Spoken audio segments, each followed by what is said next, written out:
말씀은 에스라 5장 1절로 17절까지가 되겠습니다. 먼저 1절부터 5절까지 보시면 선지자 학개하고 스가랴가 하나님의 이름으로 유다 사람들에게 예언을 합니다. 예언의 내용은 성전 재건 방해 공작으로 용기를 잃고 있는 무리를 향해서 격려하고 도전하는 그런 내용이었겠죠. 예언을 하니까 스룹바벨과 예수아가 지도자들입니다. 일어나 성전을 다시 건축하기 시작합니다. 이렇게 건축이 다시 재개됐는데 이 유브라데 강 건너편 총독들, 그러니까 메데 파사의 속국들이죠. 예루살렘 북쪽에 있는 나라들 총독들이 다 나와, 여기는 아마 사마리아 총독도 있을 겁니다. 이렇게 따지고 묻습니다. 누가 너희에게 명령하여 이 성전을 건축하고 이 성곽을 다시 쌓도록 했느냐고 위협을 하는 거죠.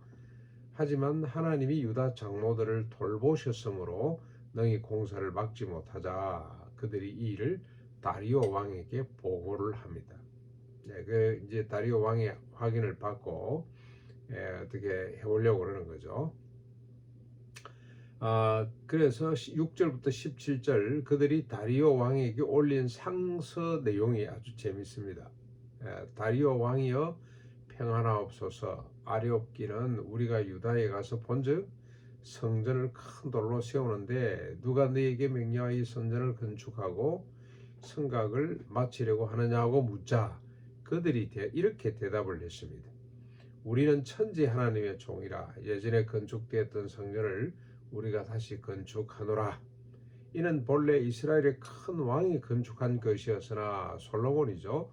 우리 조상들이 하나님을 노엽게 하였으므로 하나님이 그들을 갈대아 사람 바벨론 왕 느부갓네살의 손에 넘기심에 그가 이 성전을 헐고 이 백성들을 사로잡아 바벨론으로 옮겼다. 그런데 고레스 왕 원년에 고레스 왕이 조서를 내려서 하나님의 성전을 다시 건축하라고 하고 거기다가 느부갓네살이 빼앗아간 금과 은과 그릇까지 내주었다. 그래서 이에 성전지대를 놓았고 그때로부터 지금까지 건축하고 있다. 그러나 아직도 우리가 마치지를 못하고 있다고 하더이다 라고 이야기를 합니다. 재밌습니다. 그렇죠? 이제 왕께서 판단하시고 이 일에 대하여 왕의 뜻을 우리에게 전달해 주십시오라고 상소를 올리게 됐다는 겁니다. 이 참 역사의 아주 한 토막, 아주 자세한 기록입니다. 그때 당시 이 팔레스틴 지역에 있는 메데파사 페르시아의 이 총독들이 뭐라고 상소를 올렸는지, 그리고 이 상소 내용에 담겨 있는 성전 건축에 관련된 일화가 다시 말하면 예루살렘 거민들이죠. 돌아온 유대인들이 어떻게 대응하고 있는지 알 수 있는 아주 중요한 사료이기도 하고 아주 흥미로운 사료이기도 합니다. 그러나 여기에 하나님의 뜻이 담겨져 있죠. 무슨 뜻이겠습니까?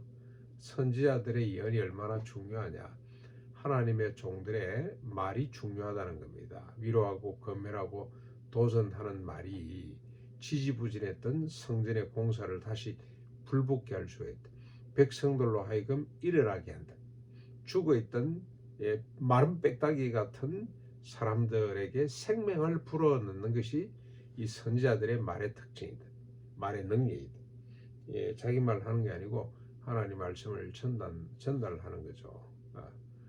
그 마른 빽다기들이 일어나는 환상을 오늘도 우리가 보는 것 같습니다. 그만큼 하나님의 종들의 이 말씀 사역이 중요한 거죠.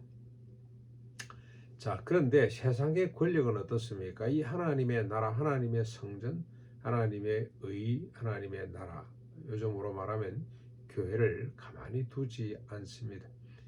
기회만 있으면 뒤집어 엎으려고 하고 파괴하려고 합니다. 왜 그렇습니까? 서로 추구하는 가치가 다르고 방향이 다르기 때문에 그렇습니다. 세상의 왕들은 자꾸 꼭대기 중심부로 가자고 외치는데, 그래서 사람들을 모으고 새를 모으고 권력을 누리고 그러는데 자꾸 교회는 하나님의 나라 성전은 뭘로 외칩니까? 꼭대기 중심부가 아니고 주변부 저지로 가자고 그렇게 외쳐대니 우리가 연채널을 하면서 결론이 뭐냐? 세상에 교회가 무슨 역할을 해야 될 것이냐? 교회의 방향성이 뭐냐 가지고 우리가 열심히 토론을 해보았더니 하나님 말씀에 근거해서 하는 거죠.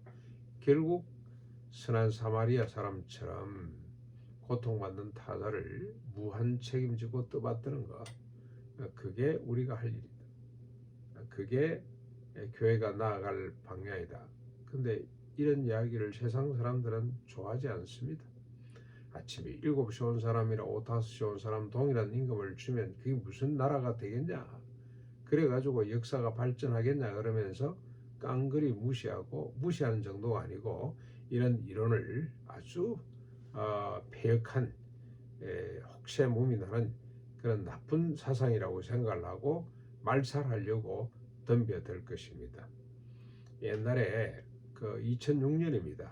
2006년 벌써 한 20년 가까이 된 사건입니다만 미국의 필라델피아에 있는 어떤 아미시 공동체 학교에 큰 총기 난동 사건이 벌어졌습니다. 그래서 현장에서 6명이 죽고 그 다음에 또 뭐 한 10몇 명이 다치는 끔찍한 사건이 벌어졌는데 그 아미시 공동체 사람들이 그날 저녁에 용서를 선포하고 오히려 가해자 그 사람은 아이를 총기 난사를 하고 자기도 죽었는데 그 집에 가서 보니 어린 자녀들이 있단 말이죠. 그 사람은 우유 배달하던 사람인데 그래서 그 가난한 가정의 어린 자녀들을 위해서 장학금을 모아요. 피해자들이 이 아이들 우리 아이는 어차피 천국 갔지만 이 아이들 교육을 우리가 뒷바라지 해야 되겠구나. 그래서 장학재단을 마련하는 일이 벌어졌습니다. 그랬더니 전 미국이 두 쪽으로 나뉘어져서 토론했다 그래요. 이 나라의 가치, 이 아미시의 가치를 우리 국가 이념으로 삼을 수가 있냐는 주제를 아마 누가 던졌던 모양이죠. 그랬더니 반반으로 나뉘어져 가지고 그럴 수 있다 하고 하는 사람, 절대로 그래서는 안 된다. 그래서 결론이 뭐냐?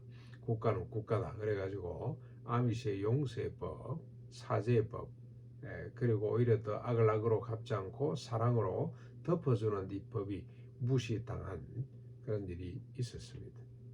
세상은 하나님의 나라, 성전, 교회 가치를 용납할 수가 없습니다. 그래서 늘 방해합니다. 없애려고 합니다. 그러나 세상의 권력은, 세상의 나라는 절대로 하나님의 나라 성전 교회를 흔들 수가 없습니다. 예수님도 베드로에게 말씀하셨죠. 베드로가 주는 그리스도시요 살아계신 하나님의 아들입니다. 그랬더니 너무 기뻐서 네 고백 위에 내 교회를 세우고 천국의 열쇠를 주겠다. 음부의 권세가 절대로 이 교회를 흔들지 못할 것이라고 주님 말씀을 하셨습니다. 우리가 오늘도 우리에게 필요한 영적 자세가 뭡니까? 이 약속을 믿고 든든히 교회를 세우는 일입니다. 하나님의 나라와 의의 가치를 오늘도 세워가는 일이 우리가 해야 될 일입니다. 우리가 일어나자 하나님의 나라 가치는 이렇다라고 외칠 때 하나님 백성들이 용기를 얻고 일어선다는 겁니다. 아무런 의식이 없고 마른 빽다기처럼 있던 사람들도 이 말씀을 듣고 일어나서 움직이게 된다. 하나님의 나라를 세울 수 있다는 것, 이런 믿음을 갖고 끝까지 인내하며 사랑하며 겸손히 나아갈 수 있기를 바랍니다.